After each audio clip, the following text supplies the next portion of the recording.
hasil potret dinamika pemilih hari ini, dan tentu ini benar-benar menjadi catatan bagi kami di mana letak kekurangan Mas Anies, di mana kemudian hal-hal yang perlu kami tambal dan apa yang harus kami tingkatkan. Ini menjadi rekomendasi yang paling penting bagi kami di tim. Duar, OTW dibuang nih. Nasdem naik drastis, justru elektabilitas Anies kini kian anjlok. Anies masuk jebakan Batman Om Paloh, Wan Abbas auto gagal nyapres. Ditulis oleh tim redaksi jurnal dikutip dari berbagai sumber. Disinilah seperti yang saya katakan tadi, yang rugi besar sebenarnya adalah Anies Baswedan. Sebagai seorang pebisnis besar, Surya Paloh tidak akan maulah keluar dari koalisi. Karena kalau dia jadi oposisi, bisa hancur apa yang dia bangun selama ini kalau dia harus keluar dari kekuasaan. Halo, kembali berjumpa dengan suara Fani Bakri di channel Media 45. Terbukti sudah bahwa ex-gubernur DKI Jakarta Anies Baswedan hanya dijadikan kuda tunggangan bagi Partai Nasdem. Hal itu terlihat dari Litbang Kompas yang merilis hasil survei elektabilitas partai terbaru pada Selasa 21 Februari.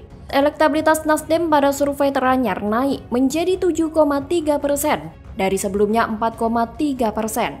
Sementara Demokrat turun menjadi 8,7% dari 14%. Seperti Demokrat, PKS mengalami penurunan menjadi 4,8% dari 6,3%.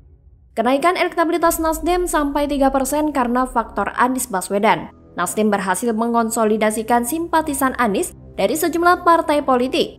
Nasdem nyatanya mendapatkan efek ekor jas dari mendukung Anies. Dalam catatan Litbang Kompas, Nasdem pertama kalinya mengalami lonjakan elektabilitas sampai 3%. Namun mirisnya, keberhasilan Nasdem mengonsolidasi pendukung Anies ini berdampak kepada penurunan elektabilitas baca presnya sendiri, Anies Baswedan. Terlebih survei Populi Center mengungkapkan penurunan elektabilitas Anies Baswedan setelah tak lagi menjabat sebagai Gubernur DKI Jakarta. Dalam survei terbuka Populi, elektabilitas Anies turun lebih dari 7% sejak Oktober 2022. Survei Populi pada bulan itu, elektabilitas Anies mencapai 17,3%, di atas Ganjar Pranowo dan Prabowo Subianto.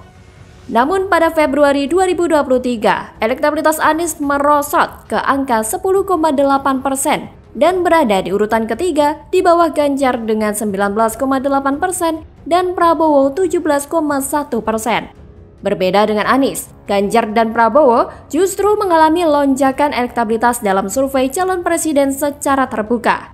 Elektabilitas Ganjar dari 15,8% pada Oktober naik menjadi 19,8%. Begitu pula dengan Prabowo yang naik 2% dari semula 15% menjadi 17,1%.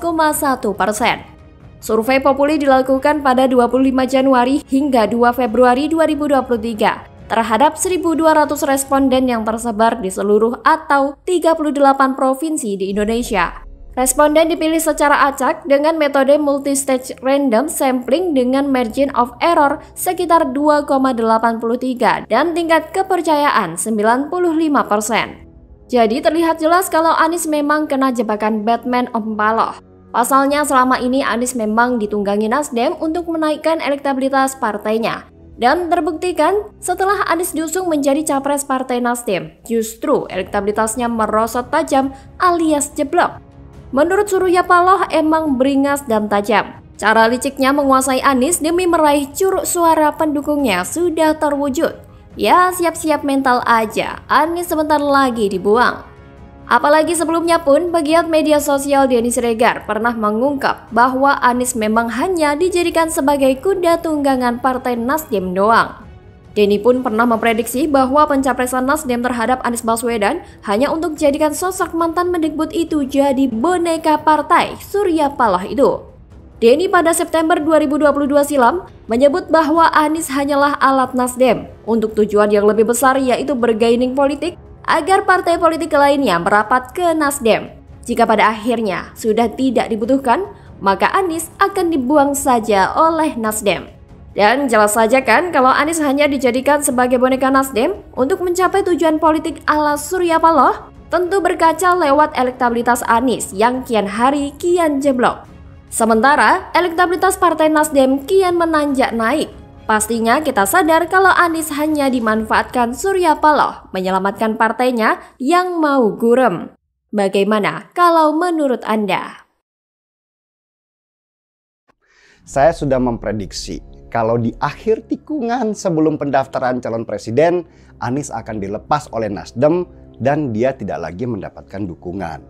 Sah jadi presiden polling, survei dunia nyata jeblok. Anies cuma juara di polling kadrun? Gitu kok teriak-teriak dijegal Nis. Ditulis oleh tim redaksi jurnal dikutip dari berbagai sumber. Pilkada di Jakarta, Bapak sekalian, tidak ada satupun survei yang pernah memenangkan kita. Nggak ada. Halo, kembali berjumpa dengan suara Fani Bakri di channel Media 45. Calon presiden yang diusung oleh Koalisi Perubahan, Anies Baswedan, terus mendapatkan sorotan dari berbagai pihak. Salah satunya pegiat media sosial Eko Kuntadi. Eko menilai capres dari Koalisi Perubahan Anies Baswedan pada berbagai survei oleh lembaga yang kredibel makin anjlok. Tapi teriak-teriak mau dijegal, kata Eko dalam akun Twitternya. Seperti yang terjadi di Pilgub DKI tahun 2017 ketika Anies Baswedan benar-benar menikmati hasil dari skenario play victim relawannya yang sangat berbahaya untuk kesatuan Republik Indonesia. Anies Baswedan menceritakan pengalamannya di Pilgub DKI 2017.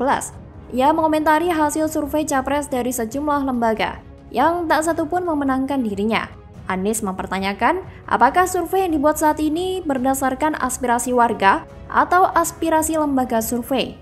Hal tersebut disampaikan Anies Baswedan saat hadir di acara milad ke-21 PKS di Geraha Wanabakti Yasakota, Yogyakarta pada 18 Mei 2023. Eko juga menambahkan Anies hanya menang beberapa polling terbatas, diantaranya seperti yang dilakukan polling oleh tokoh oposisi di akun Refli Harun dan akun politikus PKS, Tifatul Sembiring. Wajar hal itu terjadi karena mana ada partai yang mau kalah, sebab partai juga realistis mau mengusung capres yang berpotensi menang, bukan bertarung untuk kalah. Lantas, mengapa Anies selalu duduk di posisi terakhir dalam 3 besar nama capres di sejumlah survei? Direktur Eksekutif Indikator Politik Indonesia Burhanuddin Muhtadi menilai hal tersebut berkaitan dengan approval rating atau tingkat kepuasan kinerja Presiden Joko Widodo. Karena Anies mengesankan atau dikesankan sebagai capres antitesa Jokowi, maka ketika approval Jokowi naik, elektabilitas Anies turun. Demikian juga sebaliknya, ujar Burhanuddin kepada cnnindonesia.com pada Kamis 4 Mei. Diketahui sebelumnya, lembaga survei Saiful Mujani Research and Consulting atau SMRC kembali merilis tren elektabilitas 3 bakal calon presiden.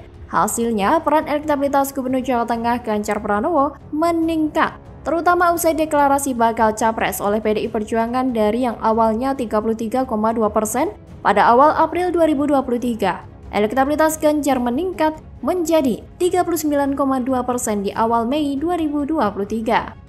Saya pribadi tidak terkejut saat melihat bagaimana semakin tingginya popularitas yang dimiliki oleh Ganjar Pranowo. Karena elektabilitas tinggi ini adalah bukti masyarakat ingin seorang pemimpin yang merakyat. Ganjar sendiri telah membuktikan kedekatannya dengan masyarakat. Dia tak hanya turun hanya dalam kampanye saja. Namun begitu, hal berbeda terjadi pada Menteri Pertahanan Prabowo Subianto dan mantan Gubernur DKI Jakarta Anies Baswedan. Menurut Direktur SMRC, Denny Irvani, mengatakan bahwa elektabilitas Prabowo cenderung stagnan, sementara Anies justru menurun. Bahkan mantan Menteri Pendidikan tersebut diketahui mengalami penurunan kepercayaan dari masyarakat seiring mendekatnya ajang perebutan kursi nomor 1 di Indonesia.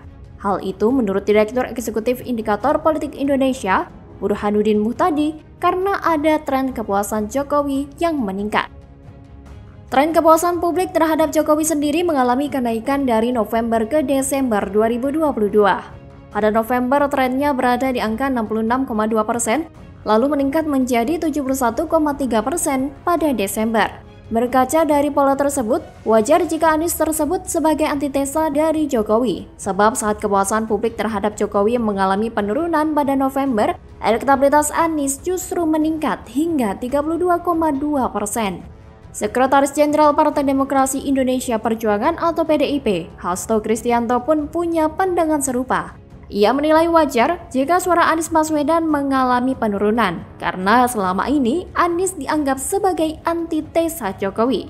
Sehingga ketika kepuasan terhadap Presiden Jokowi naik, otomatis elektabilitas Anies mengalami penurunan. Itu merupakan kognisi masyarakat.